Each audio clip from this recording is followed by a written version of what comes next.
नमस्कार दोस्तों, स्वागत है हमारे चैनल सदैव सुविचार में। अगर आप पहली बार मेरे चैनल पर आए हैं तो सब्सक्राइब और लाइक कर दीजिए। तो चलिए शुरू करते हैं आज का वीडियो। ये पृथ्वी अरबों साल पुरानी है। जब ये पृथ्वी बनी आप क्या थे? धूल। वैज्ञानिकों के हिसाब से ये पृथ्वी 5, 15, 20 अरब साल तक और रहेगी। उसके बाद ये भी धूल हो जाएगी। आइंस्टीन ने एक बात कही थी कि जो कुछ भी बनता है, जो कुछ भी बना है, उसका नष्ट होना ज़रूरी है। वो नष्ट होगा, सबको नष्ट होना है, परंतु आप बहुत थोड़े समय के लिए जीवित हैं। इस संसार में जो कुछ भी हो रहा है, जो गड़बड़ है, वो लालच की वजह से हो रहा है। लोभ के बारे में कोई बात नहीं करना चाहता है। आप मस्ती में होश खोकर अज्ञानता के पीछे भाग रहे हैं, जैसे पकड़ लेंगे और जीत जाएंगे। नहीं, पर आप में वो शक्ति है, उसका इस्तेमाल कीजिए, अपने जीवन को सफल बनाइए। यही मौका है। फिर धूल बनना है। ये कब होगा किसी को नहीं मालूम। अच्छे व्यवहार से सुखी जीवन जी सकते हैं। परिणाम से वाकिफ होते हुए भी व्यवहार को बदलना मुश्किल हो सकता है। इसकी जड़ें अक्सर किसी पुराने तजुर्बे से जुड़ी होती हैं। पुरानी बातें याद करें कि कैसे अपनी भावनाओं को कैसे काबू में करें। बातचीत भावनात्मक भी हो सकती है। इसमें आप विचलित हो सकते हैं, चिंताग्रस्त हो सकते हैं या असंतुष्ट हो सकते हैं, लेकिन उत्तेजित होकर सफल नहीं हो। और कैसे आप सही व्यवहार से अपनी ज़रूरतें पूरी कर सकते हैं। ये काम आसान नहीं है और समय भी लग सकता है, लेकिन इस तरह ज़्यादा संतोषजनक जीवन जीने में मदद मिलती है। बात करने से पहले जितना खुद को तैयार करेंगे उतना कम उत्तेजित होंगे। बातचीत पूरी होने पर नकारात्मक भावनाओं को बाहर करें और सकारात्मक बातों पर ध्यान दें। हार को पूरे मन से स्वीकारने वाला विजेता से कम नहीं होता। जब तमाम कोशिशों के बावजूद आप हारते हैं और सामने वाला पक्ष जीत जाता है, तब क्या करें? कामों की सूची छोटी नहीं होती, तो जो काम तनाव देते हैं पहले उन पर फोकस करें। आपका परफेक्शनिस्ट होना रोड़ा तो नहीं बन रहा? क्या परिस्थिति आए तो उसे स्वीकार किसी के करना ही चाहिए। हार को पूरी गरिमा से स्वीकार करना चाहिए। जीत से अधिक हार सिखाती है। हार से एक नया नज़रिया विकसित होता है। काम को ज़्यादा समय देकर सुधार सकते हैं, अगर नहीं तो आगे बढ़ें। समय बचाने के लिए जो कर सकते हैं करें। ये जानने की कोशिश करें कि कौन से काम करना वक्त का सदुपयोग होगा। खुद से लिखें। अपना भाग्य। अक्सर लोग कहते हैं कि आपके भाग्य ने सब कुछ पहले से ही तय कर रखा है। पहले से कुछ भी तय नहीं है। बस इतनी है कि अनजाने में ही आपने खुद को कुछ खास स्थितियों में ढाल लिया है।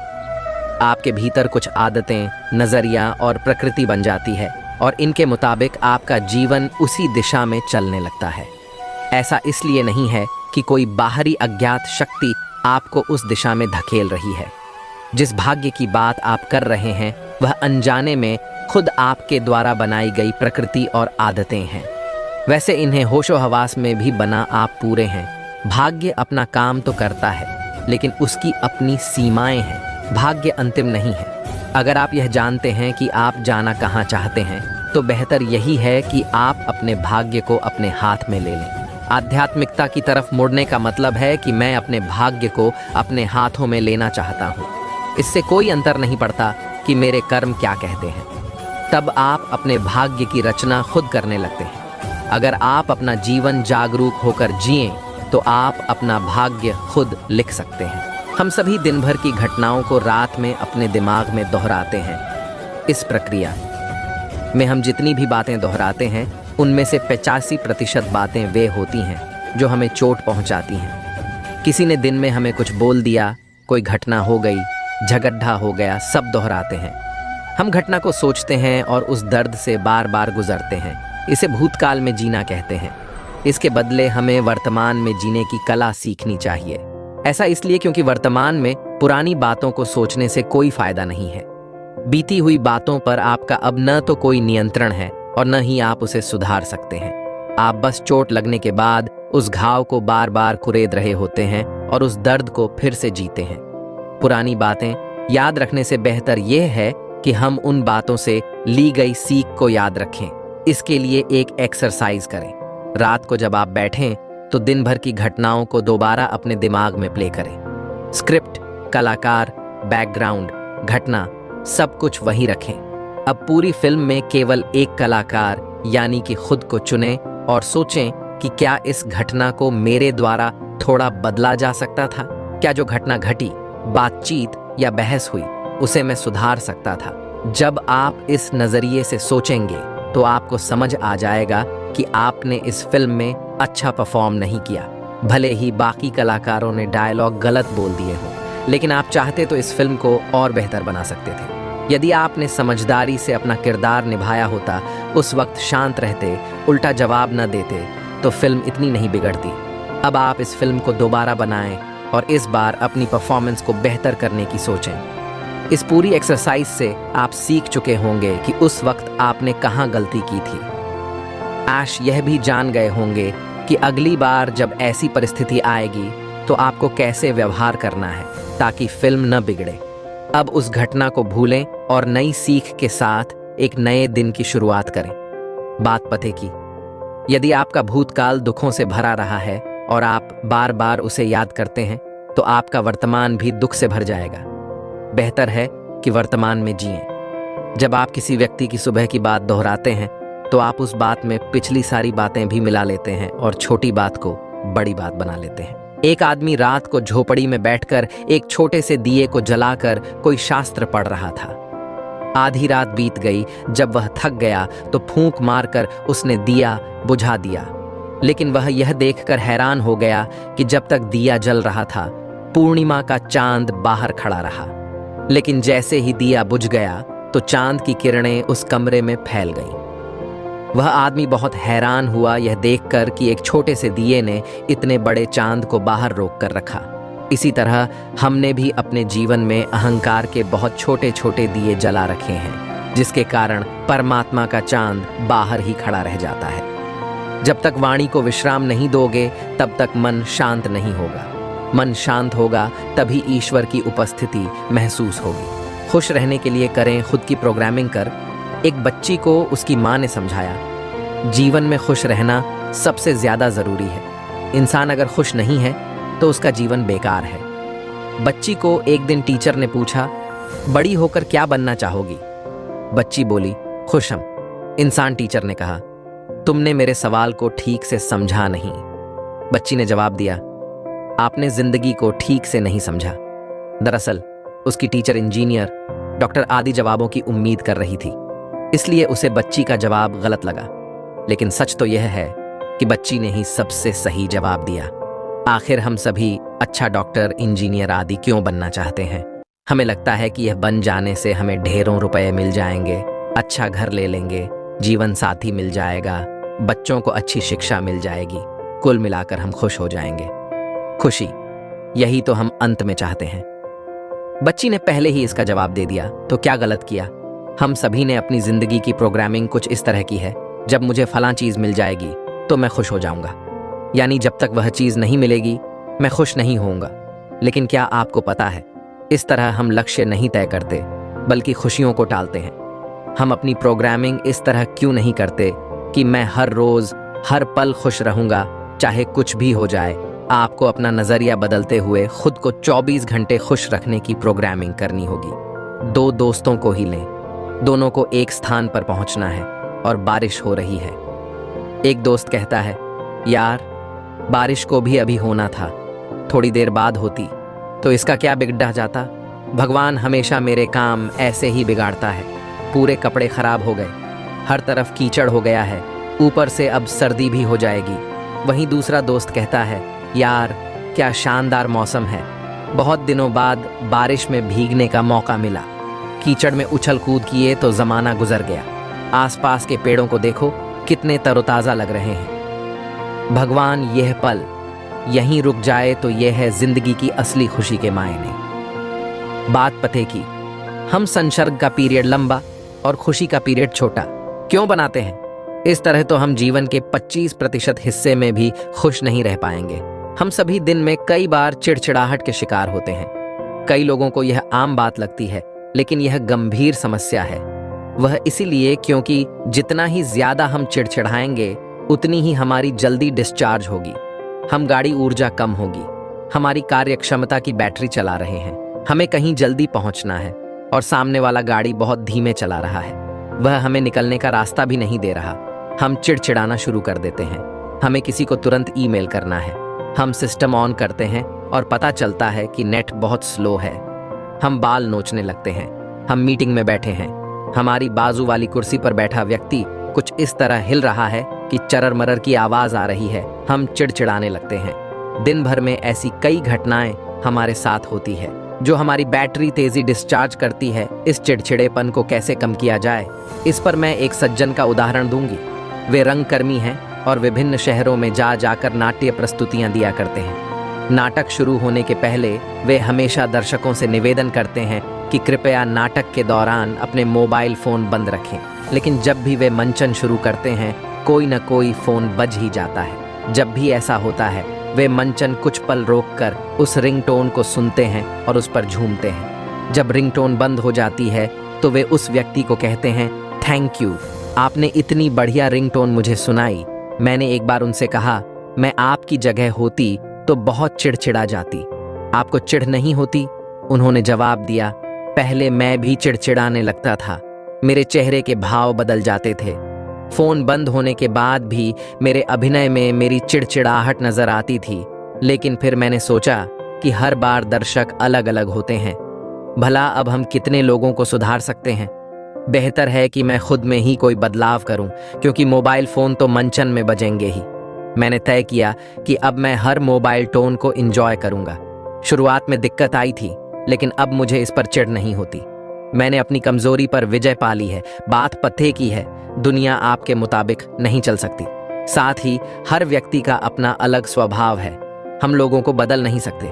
बेहतर है खुद को बदले। हर व्यक्ति की चिड़चिड़ाहट की वजह अलग अलग होती है। उन चीजों की लिस्ट बनाएं और देखें कि किस तरह यह चिड़चिड़ाहट कम हो सकती है। अपने चंचल बच्चे का ध्यान सबसे पहले रखें। हम सभी ने ऐसी माँ जरूर देखी होगी जो बच्चे को झूले में लिटा देती है और घर के सारे काम करती है। घर के सारे कामों को करते हुए भी उसका ध्यान बच्चे पर ही रहता है। उसकी नजर बच्चे पर रहती है कि कहीं वह रो तो नहीं रहा। यहाँ माँ ने अपनी प्राथमिकता बिल्कुल तय कर रखी है कि उसके लिए सबसे पहले नंबर पर आता है उसका बच्चा, फिर घर का काम। हमारी जिंदगी भी कुछ ऐसी ही है। यहाँ मन ही हमारा छोटा सा बच्चा है जिसका हमें हर पल ध्यान रखना है। हम ऑफिस, घर, क्लास कहीं भी हों और कोई भी काम कर रहे हों, हमारी नज़र बच्चे यानी कि अपने मन पर होनी चाहिए। हम भले ही कोई भी जिम्मेवारी निभा रहे हों, हमारा ध्यान मन पर हो कि कहीं ये दुखी तो नहीं, इसे किसी बात का बुरा तो नहीं लगा, ये कोई गलत विचारों को पकड़ कर तो नहीं बैठा। अपने कामों में से मिनट निकालकर मन को देखें और यदि वह अशांत है, उसे प्यार की ज़रूरत है, तो उसकी ज़रूरतों को पूरा करें। ठीक उसी तरह जिस तरह माँ बच्चे को रोता देख उसे प्यार से चुप कराकर फिर से काम में लग जाती है। बेहतर है कि हम भी जल्द से जल्द अपने मन रूपी बच्चे पर ध्यान दें, उसकी समस्या हल करें। कई बार हम अंदर से दुखी होते हैं और ख़राब मूड में ही काम करते रहते हैं। ये तरीका गलत है। हमारी पहली जिम्मेवारी अपने मन के प्रति है। उसके सवालों का जवाब दें। यदि अभी सवाल का जवाब नहीं है तो मन को समझाएं कि अभी मैं इस काम में व्यस्त हूं, फ्री हो जाऊंगा तो इस समस्या का हल भी निकाल लूंगा। अभी तुम अपनी ऊर्जा सही जगह लगाओ। अब आप यह भी जानें कि हमारे मन की तरह दूसरों का मन भी एक चंचल बच्चा है। जब हम किसी से बात करते हैं तो हम उस इंसान से नहीं बल्कि उसके मन से बात करते हैं। हमें बहुत ध्यान रखना होगा कि हम सामने वाले के मन यानी कि उसके चंचल बच्चे से बात कर रहे हैं। हो सकता है कि वह बच्चा समझदार ना हो। वह बच्चा है इसलिए वह कुछ भी बोल सकता है, कुछ भी कर सकता है। इसलिए उस बच्चे की बात का बुरा न माने, उसे प्यार से समझाएं। बात पते की, यदि आपने अपने मन रूपी बच्चे को जल्दी नहीं संभाला तो वह रोता ही जाएगा, उसकी ऊर्जा नष्ट होती जाएगी। उस पर तुरंत ध्यान दें।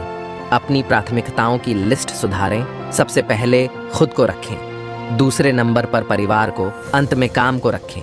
खुद के लिए वक्त निकालें। मन मारकर काम न करें, नौकरी में तलाशें। खुशी, आपने अपने आसपास कई लोगों को देखा होगा जो ये सोचते हैं कि मैं कहां से इस जॉब में फंस गया। मुझे तो फलां काम करना पसंद है, लेकिन घर चलाने के लिए यह नौकरी मजबूरी में करनी पड़ रही है। अपनी इच्छाओं को मारकर कब मुझे इस फालतू काम से छुटकारा मिलेगा आदि। आदि लोग इस तरह की बातें सोचते हैं और दुखी हो होकर वह काम सालों साल करते रहते हैं। इस तरह न वे खुद को खुश रख पाते हैं और न वह काम ही अच्छे से कर पाते हैं। दुनिया में ऐसे बहुत सारे लोग हैं जो अपनी पसंद का काम नहीं कर पाते। पारिवारिक जिम्मेवारियां हों, परिस्थितियां हों या कोई और वजह। इस सत्य को स्वीकारना जरूरी है कि काम तो करना ही है, फिर भला उसे दुखी होकर क्यों किया जाए, उसमें खुशी क्यों ना तलाशी जाए। यदि आप भी ऐसी ही परिस्थिति में मजबूरी में कोई नौकरी कर रहे हैं तो इसे पढ़ें। मनपसंद काम न मिलने के बावजूद भी आप चाहे तो खुश रह सकते हैं और खुशी खुशी अपने इस काम को कर सकते हैं। बस आपको अपने वर्तमान के काम को किसी बड़े उद्देश्य से जोड़कर देखना है। जब आप ऐसा करते हैं तो आप संतुष्ट होते हैं और संतुष्टि में काम और बेहतर करते हैं। एक बार एक बूढ़ी औरत कहीं से आ रही थी कि तभी उसने 3 मजदूरों को कोई इमारत बनाते देखा। उसने पहले मजदूर से पूछा, तुम क्या कर रहे हो? देखती नहीं, मैं ईंटों को ढो रहा हूं, उसने जवाब दिया। फिर वह दूसरे मजदूर के पास गई और उससे भी वही प्रश्न किया, तुम क्या कर रहे हो? मैं अपने परिवार का पेट पालने के लिए मेहनत मजदूरी कर रहा हूं, उसने जवाब दिया। फिर वह तीसरे मजदूर के पास गई और पुनः वही प्रश्न किया, तुम क्या कर रहे हो? उस व्यक्ति ने उत्साह के साथ उत्तर दिया, मैं इस शहर का सबसे भव्य मंदिर बना रहा हूं। आप अंदाजा लगा सकते हैं कि इन तीनों में से कौन सबसे अधिक खुश होगा। दोस्तों, इस मजदूर की तरह ही खुश रहने वाले व्यक्ति अपने काम को किसी बड़े उद्देश्य से जोड़कर देखते हैं और ऐसा करना वाकई उन्हें अपार खुशी देता है।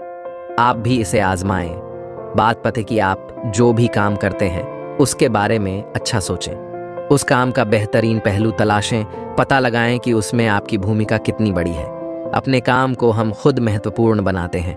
जब एक इमारत बनाने वाला मजदूर केवल ईंट लगाकर खुशी हासिल कर सकता है तो आप क्यों नहीं? जिनसे तंग हैं उनके प्रति अपना व्यवहार बदलें, लोगों के प्रति भावनाएं बदलें, विनम्र रहें जिनके साथ काम करते हैं। अगर उनसे तंग रहते हैं तो आप उनके लिए बुरा सोचने लगते हैं। यह सोच धीरे धीरे आपके व्यवहार में झलकने लगेगी। लेकिन सभ्य और विनम्र बने रहना जरूरी है, इसलिए कि काम साथ मिलकर करना है।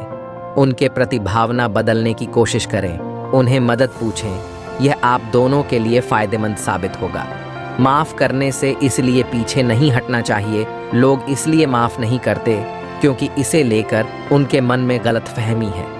उन्हें लगता है माफ करके वो उस व्यक्ति के व्यवहार को मान्यता देते हैं। वो सोचते हैं कि माफ करके उन्हें समर्थन दे रहे हैं। आपको अपने को नुकसान पहुंचाने वाले व्यवहार पर ध्यान देने की जरूरत नहीं है। आपको केवल माफ करना है जिससे कि आप अपने जीवन की ओर दोबारा लौट सकें। नियमित मंथन से ही नए विचार जन्म लेंगे। अगर आप अपने लक्ष्य हासिल करने के 20 तरीके सुबह उठने से पहले तय कर लें तो आपका पूरा दिन रचनात्मक गुजरेगा। अगर आपने इस नियम को 5 दिन भी आजमा लिया तो आपके पास 100 नए विचार होंगे। ऐसे विचार जो लक्ष्य हासिल करने में आपकी मदद करेंगे। नियमित विचार मंथन से आपके पास ढेर सारे नए विचार होंगे जिनको आप दिन भर आजमा सकते हैं। जीवन स्तर को ऊंचा उठाना चाहते हैं तो सोचिए आप वहां पहुंच गए हैं और ठीक वैसी ही जिंदगी जी रहे हैं जिसकी आपने कल्पना की थी। जब आप अपने लक्ष्य को उस भावना के साथ जोड़ते हैं जो आपको उसे हासिल करने पर होगी तो आप अपने दिमाग की उच्च स्तरीय शक्ति को सक्रिय करते हैं, अपनी रचनात्मकता को गति देते हैं। सकारात्मक बने रहने के लिए ये वाक्य दोहराएं। 1, मुझे खुद पर यकीन है और अपने किए काम पर कोई संदेह नहीं करूंगा। 2, मैं जिंदगी से खुश हूं और इसके प्रति आभार ग्रैटिट्यूड मानता हूं। 3, मैं कुछ भी कर सकता हूं भले ही इसमें उम्मीद से ज्यादा वक्त लगे। 4, मैं जैसा महसूस कर रहा हूं उसे वैसा ही सहर्ष स्वीकार करूंगा।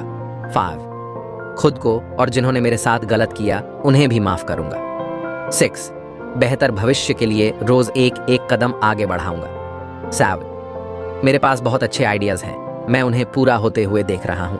8, मैं किसी से अपनी तुलना नहीं करूंगा क्योंकि हर व्यक्ति अलग है। 9, मैं भरोसा रखूंगा कि हर चीज बेहतरी की दिशा में बढ़ रही है। 10, मैं हमेशा खुशी को चुनूंगा। 11, मैं दूसरों के कहे का खुद पर नकारात्मक असर नहीं होने दूंगा। 12, मैं खुशी नहीं देने वाली चीजों, घटनाओं, शब्दों पर ध्यान नहीं दूंगा। 13, मैं अपनी ऊर्जा सिर्फ महत्वपूर्ण चीज़ों पर लगाऊंगा। 14, मैं सफलता के लिए हमेशा सकारात्मक सोचूंगा। 15, मैं मजबूत हूं और कोई चीज़ मुझे आगे बढ़ने से नहीं रोक सकती। आपकी ज़िंदगी में हर परिवर्तन किसी विचार के आपके दिमाग में उपजने के साथ ही होगा। विचार ही भविष्य की कुंजियां हैं।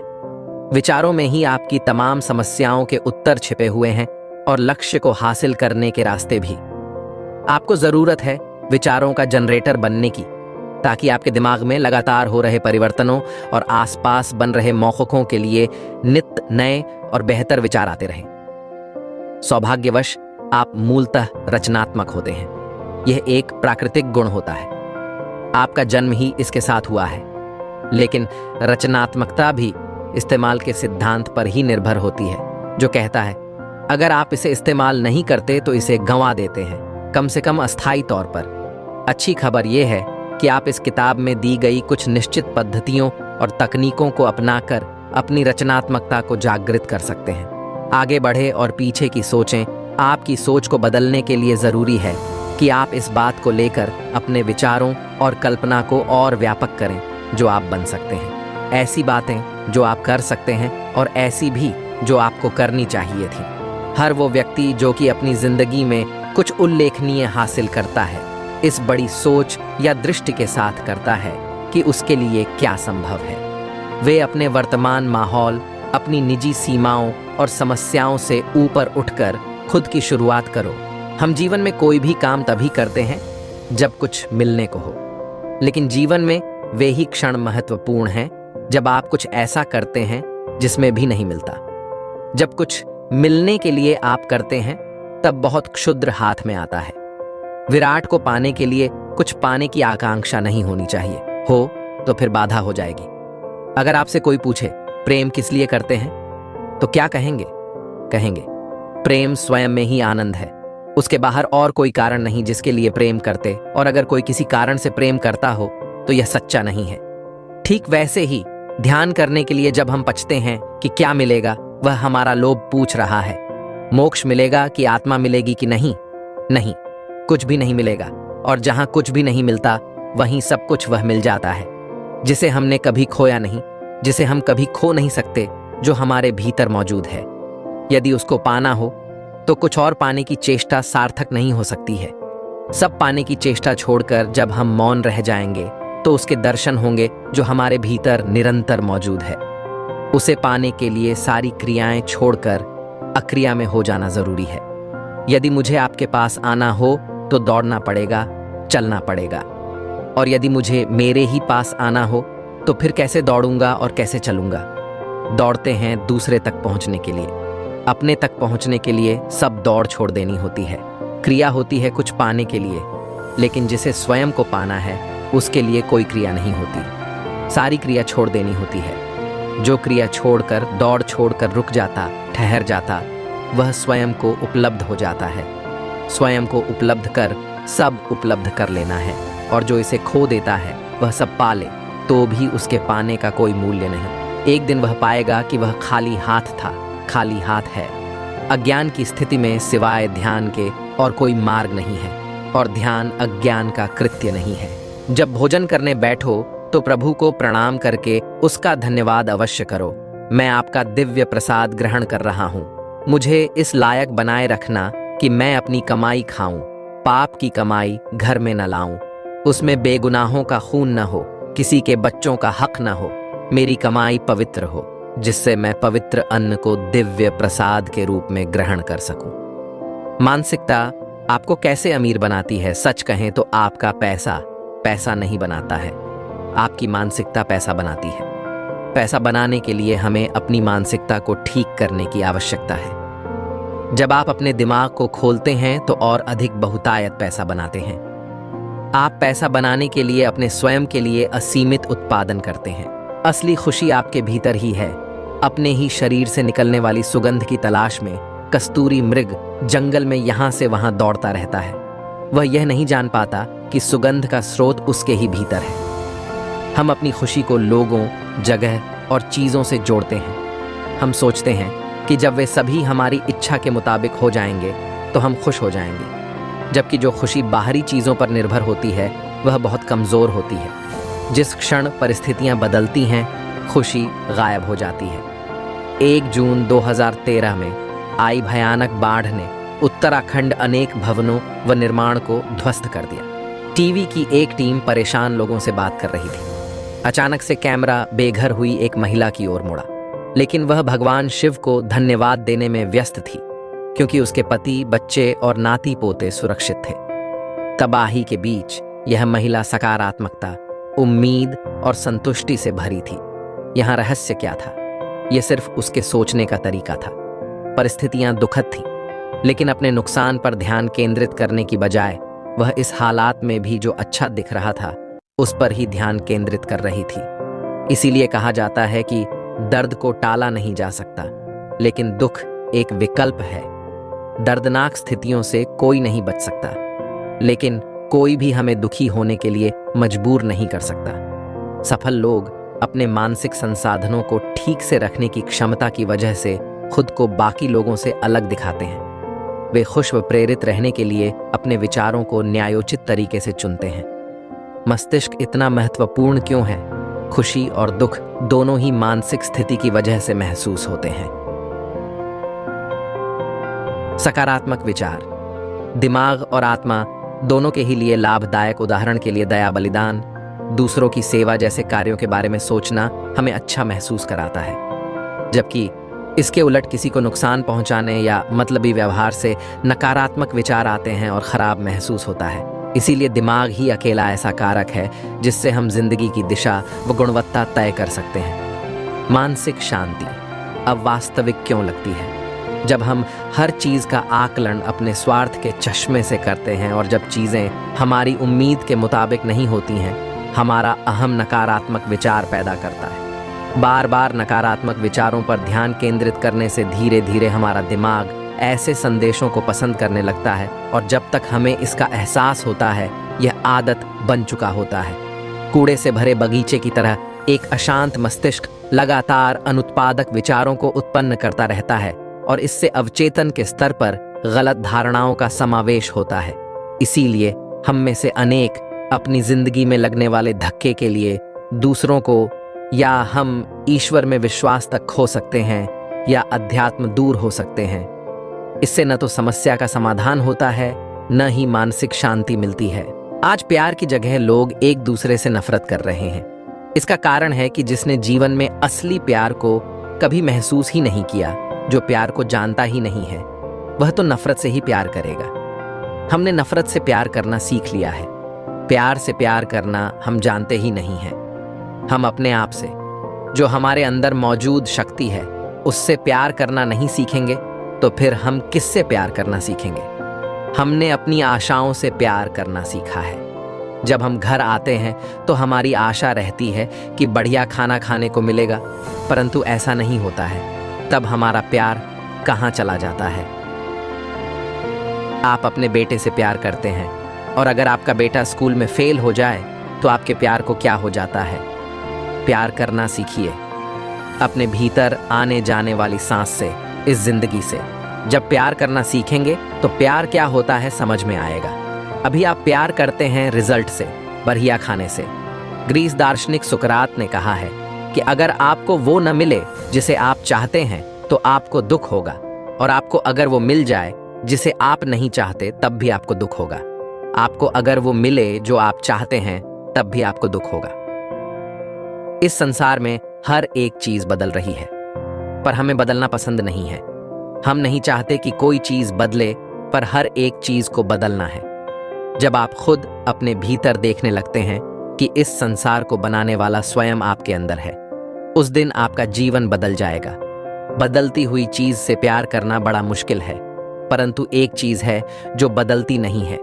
इस संसार के अंदर प्यार होना चाहिए, परंतु मनुष्य समझे कि असली प्यार क्या है।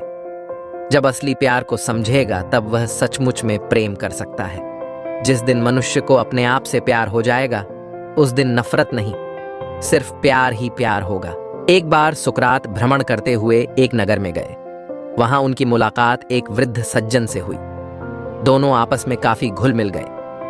वृद्ध सज्जन आग्रहपूर्वक सुकरात को अपने निवास पर ले गए। भरा पूरा परिवार था उनका। घर में बहू बेटे पौत्र पौत्रियां सभी थे। सुकरात ने वृद्ध से पूछा, आपके घर में तो सुख समृद्धि का वास है, वैसे अब आप करते क्या हैं? वृद्ध बोले, अब मुझे कुछ नहीं करना पड़ता। अच्छा कारोबार है जिसकी सारी जिम्मेदारियां अब बेटों को सौंप दी हैं। घर की व्यवस्था बहुएं संभालती हैं। इसी तरह जीवन सुखपूर्वक चल रहा है। मैंने जीवन के इस मोड़ पर एक ही नीति अपनाई है कि दूसरों से अधिक अपेक्षाएं मत पालो और जो मिले उसमें संतुष्ट रहो। मैं और मेरी पत्नी अपने पारिवारिक उत्तरदायित्व अपने बेटे बहुओं को सौंपकर निश्चिंत हैं। अब वे जो कहते हैं वह मैं कर देता हूँ और जो कुछ भी खिलाते हैं खा लेता हूँ। अपने पौत्र पौत्रियों के साथ हंसता खेलता हूँ। मैं बच्चों के किसी कार्य में बाधक नहीं बनता। पर कभी तो आपका मन करता होगा कि वे आपकी बात माने या सुने? सुकरात ने पूछा। वृद्ध बोले, अगर वे मेरे पास सलाह के लिए आते हैं तो मैं अपने अनुभव के हिसाब से उनको दुष्परिणामों के बारे में सचेत कर देता हूं। अब वे मेरी सलाह पर अमल करते हैं या नहीं करते, यह देखना और अपना मन व्यथित करना मेरा काम नहीं है। वे मेरे निर्देशों पर चलें ही मेरा यह आग्रह नहीं होता। परामर्श देने के बाद भी यदि वे भूल करते हैं तो मैं चिंतित नहीं होता।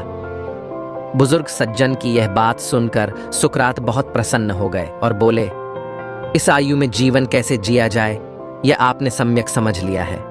जैसा बोलते हैं वैसी ही गूंज होती है।